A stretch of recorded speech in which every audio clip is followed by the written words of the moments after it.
So, as we're going into this, and people who are listening who may be completely novice and they don't know much about BDSM at all, what are some of the terms and the terminology used in the BDSM community that people need to know, so they can even keep up with what we're talking about? Right. That's good. Well, so first are the roles.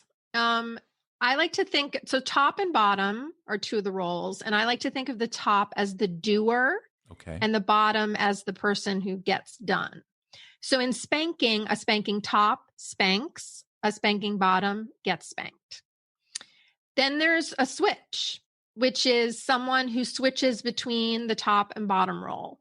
They may switch when they're with different partners. They may switch when they're doing different kinds of play. They may switch in the middle and be a switch all the time. So there's top, bottom, and switch.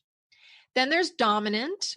Dominant describes this role in a power dynamic where basically the dominant runs the show.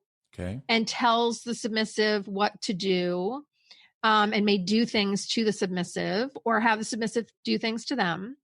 The submissive has agreed consensually to sort of give over authority to the dominant, follow their lead. They're invested in pleasing the dominant. So that's kind of the power dynamic. What else? I mean, sadist is a person who enjoys giving intense sensation, pain, and that could be physical, psychological, psychic. And then a masochist enjoys receiving that pain, and which again could be physical or emotional or psychological. A scene is when two or more people practice BDSM. So they would say, hey, let's do a hot wax scene on Saturday. And the scene is kind of what incorporates the play.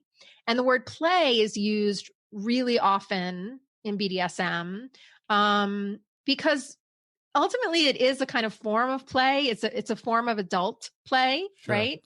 And so often someone will say, I played with my wife yesterday, or I look forward to playing with my partner this weekend. So play is kind of doing BDSM. And that's a simple one. Instead of saying, to...